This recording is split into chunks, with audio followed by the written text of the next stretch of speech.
In the words of Sidney Harris, the difference between patriotism and excessive patriotism is that a patriot is proud of its country for what it does, and an extreme patriot is proud of its country no matter what it does.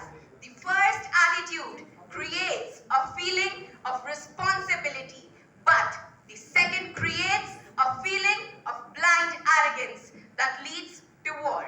A very pleasant morning to respected judges, my worthy opponents, faculty members, and all the pleasing audience.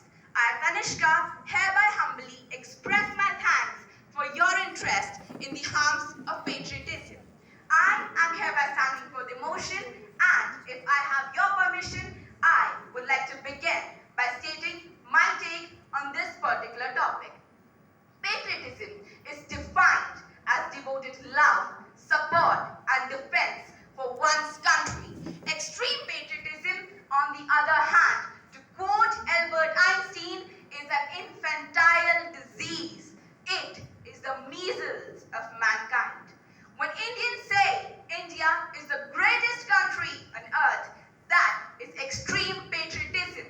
When other countries are framed as competitors instead of allies or potential allies, that is extreme patriotism. When people say India first with a willfulness to cause pain and suffering to the citizens of other nations, if that is good for India, that is extreme patriotism, and such a patriotism is dangerous. It's committing to one's country's preeminence and doing whatever it takes, however immoral, unlawful, or destructive, to further that goal. Patriotism, in simple words, can be considered as a medicine.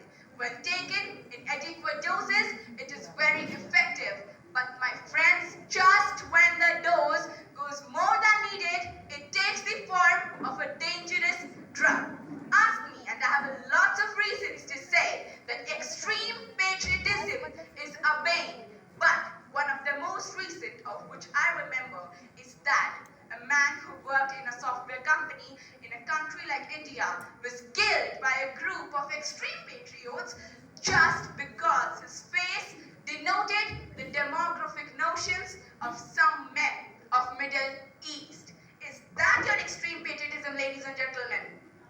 I ask the honorable audience, what is a country?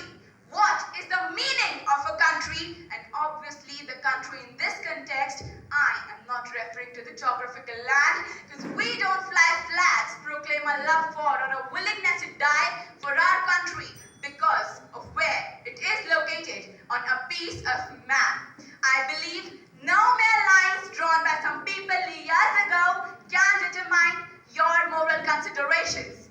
Let us take the example of Neil Armstrong.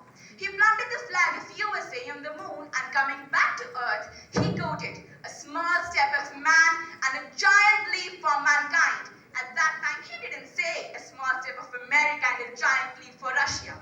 In this hall, we all are Indians, and it would be natural for us to keep the interests of our people above those of, say, Americans. And that is the exclusivity created by extreme patriotism.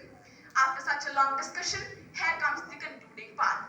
I believe that one should seek to ensure a patriotism beyond borders, a patriotism beyond nationalities, and a patriotism beyond national identities.